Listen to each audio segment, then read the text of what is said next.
Alright, so we're going to go ahead and we're going to clone out our template for our domain controller and our vCenter server. So we're going to go ahead and navigate to our temp, and we're going to right click, manage, and we're going to click clone. Yes. It should ask you for existing power off snapshots, and I named mine Lab 2 Step 2. So I'm going to go ahead and click next. You can create a linked clone or a full clone. A linked clone is more of a reference, and for what I'm doing, I prefer a full clone.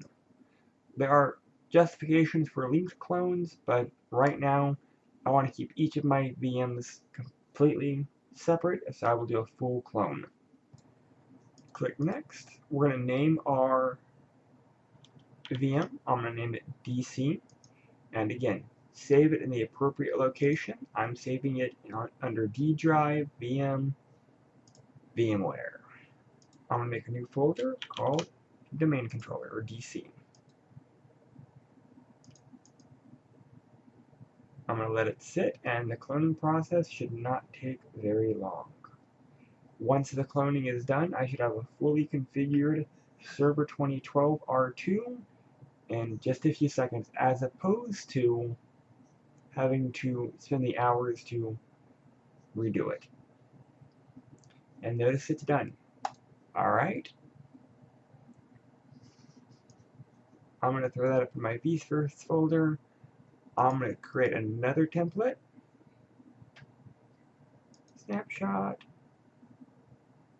Manage. Clone. This time, I'm going to take it from the same snapshot. And again, another full clone. This time I want to name it DC. And again, I'm going to save it D drive, VMs, VMware. Folder will be called DC.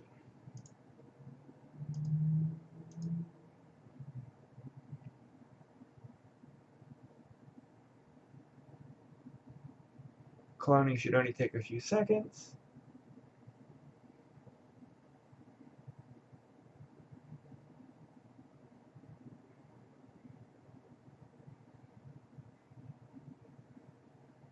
And we are done. I'm going to stick my VC up with my vSphere. We can actually now get rid of this template machine, because we use this template to create our temp folder. So I'm actually just going to leave it alone for now. So let's go ahead and power on our domain controller.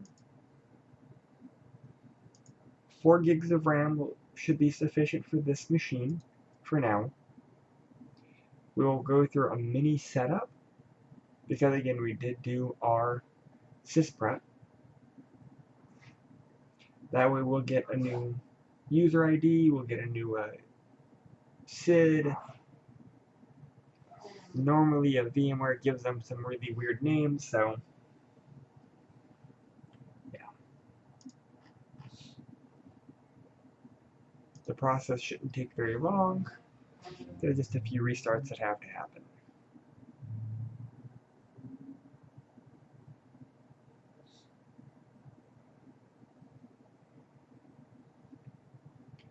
Country, region, make sure that's all correct. We're skipping the product key.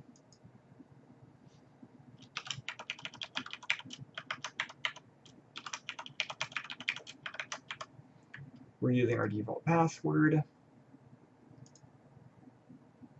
And we are logged in.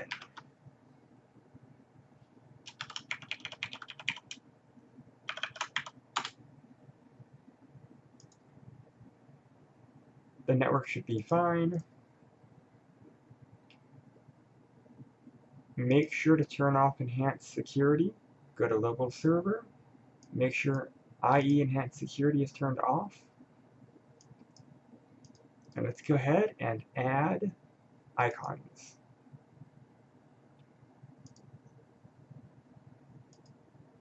That's right, in order to get some of these features, you have to install the appropriate desktop experience. So for this, I don't care, don't worry about adding the desktop icons. I always forget about that, so we can just navigate from the folders down here. Let's look at current users.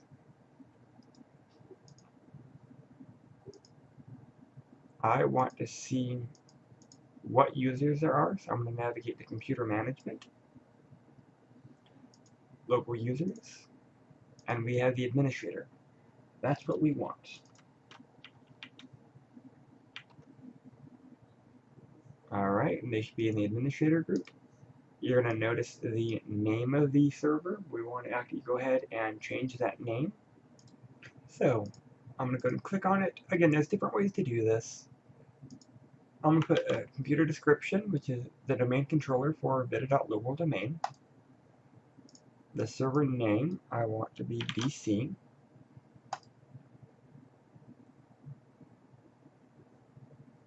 Now it should take a second to populate.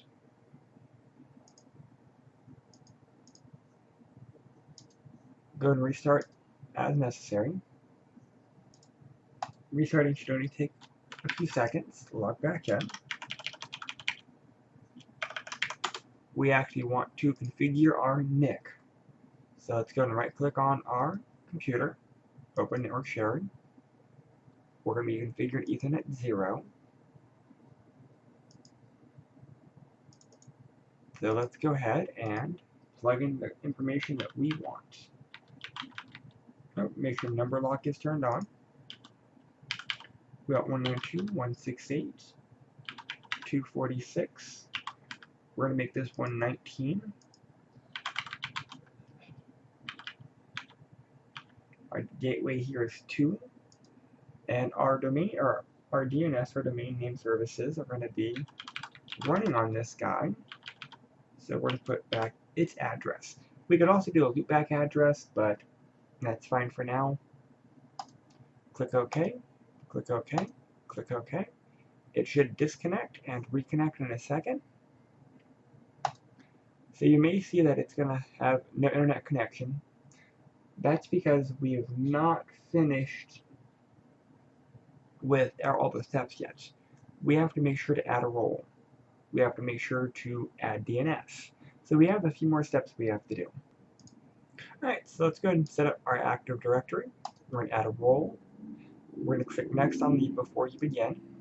Next on the installation type.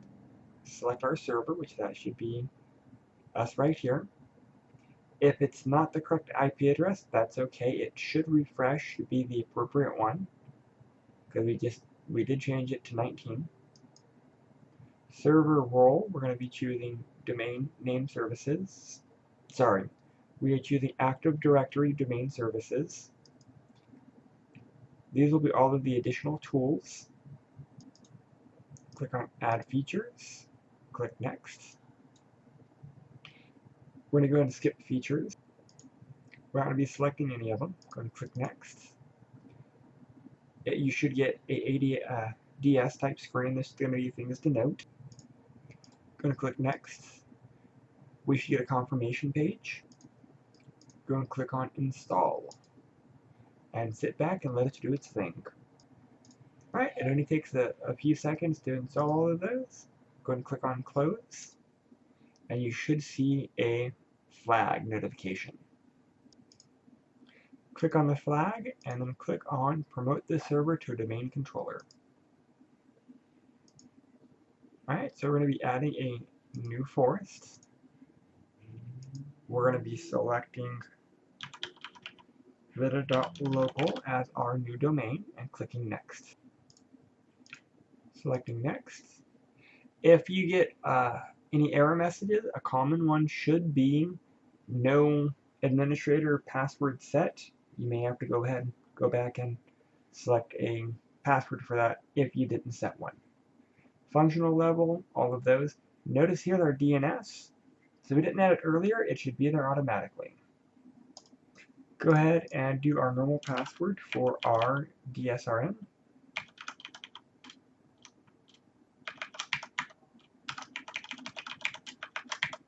Go ahead and click on Next. You may get a delegation for DNS screen, that's okay, click Next. So we're going to go ahead and leave the default NetBIOS name, the Vita. go ahead and choose the, or not choose, but go ahead and leave the default folders and go ahead and verify. Alright, go and click on next. It should do a prereq installation just to verify everything. Click on the install and let it go through its thing. You're going to get a few warning messages. They're just talking about weaker cryptology, things of that nature. That should all be fine. Let it do its thing, and when it's done, go ahead and restart. Installation should only take a few minutes. Go ahead and let it restart and log back in as administrator. You'll be logging back in to the VITA domain, so you should see slight differences with logins. Alright, go and get logged in. Notice it will say VITA.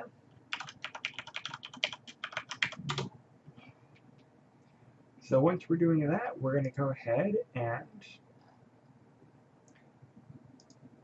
you may like the background. You may want to change it to a background. That's optional.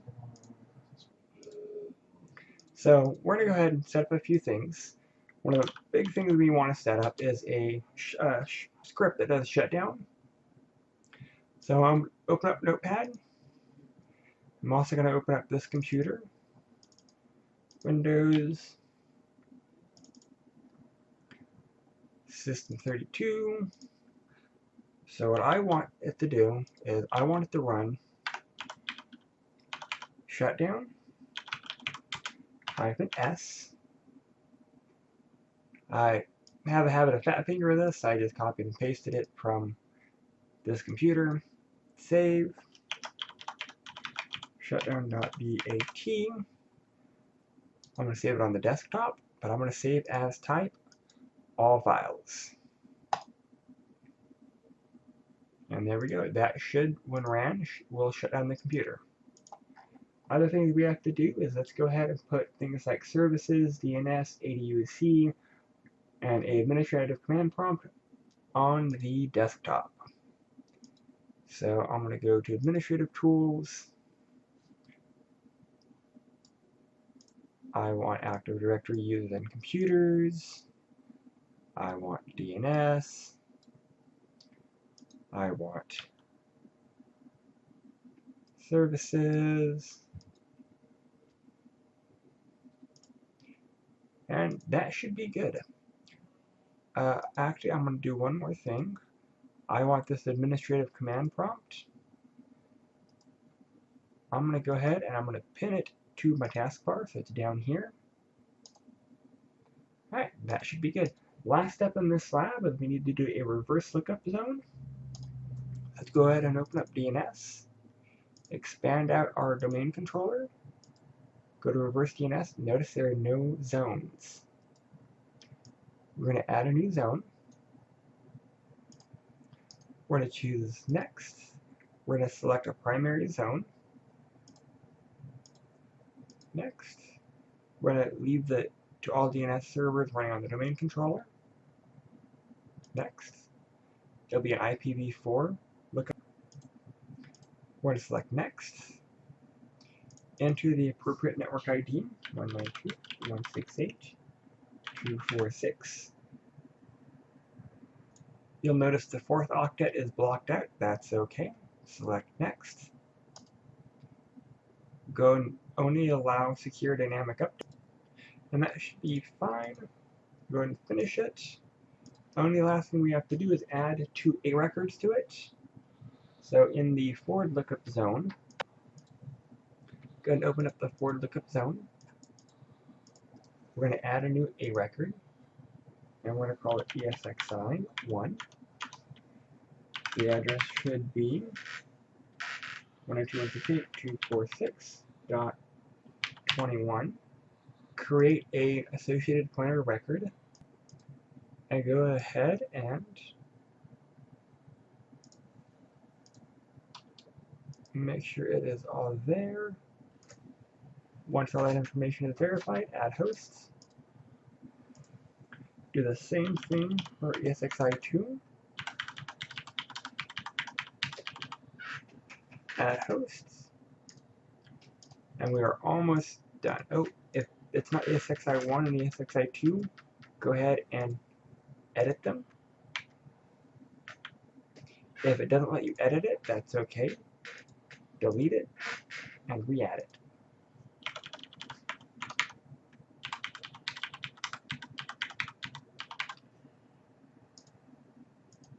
We have to make sure ESXi1 and ESXi2 are there with the .22 and .21 respectively. Alright, last thing we have to do for this lab is make a admin group. We need to go ahead and open up our Active Directory, users and computers, expand out our domain, expand out users. Let's make a new distribution group, or a new security group.